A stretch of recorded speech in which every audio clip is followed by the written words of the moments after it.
Hi folks. Here's an article, a little bitty article.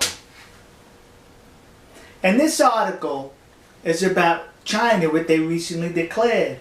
An air defense identification zone. That's it, kids. Basically, if you fly within this air identification zone, you must identify yourself because you're flying over Chinese territory and you better keep the communications open or else.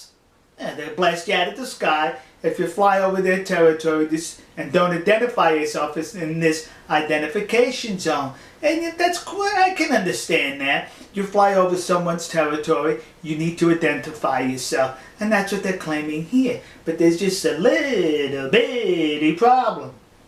Part of this identification zone involves Japanese airspace, Japanese territory. They're claiming it for themselves. So if the Japanese fly over this territory, which is theirs, they better identify themselves to the commies in China, or we're gonna blast you out of the sky! The Senkaku Islands, which belong to Japan, the commies are claiming as their own, and they engage in incursions numerous times into Japanese territories, and the Japanese respond usually with aircraft. So the commies are saying you respond with aircraft again over our territory, which is really your territory, we'll blast you!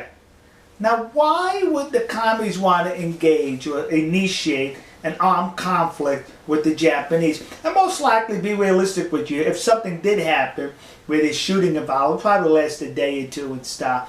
But as a result of it, it can cause the Chinese economy to collapse because of boycotts and protests from Japan and throughout the world for the commies' belligerent behavior. So why is that? You see, the economy in Commieland China is about to collapse anyway. And when it collapses, the masses will rise up against the communist government and blame them, rightfully so. So the commies need to have the triggers somewhere else. That's when the economy is about to collapse or collapses. They'll then shoot down the Japanese aircraft and claim that, hey, they incurred into our airspace. And the people in China will rise up, not against the commies, but against Japan, thus refocusing their anger from Beijing to Tokyo. That's what this is all about, is to save their own red butts, the commie thugs in Beijing. Alright folks, we'll see you. God bless you. God bless America. God bless the nation you happen to be in. And God bless our good friends and trusted allies, the Japanese. And understand this, the United States government numerous times recently have stated that the Senkaku Islands is part of the treaty agreement between Japan and the United States. We will defend those islands with the Japanese forces. See ya.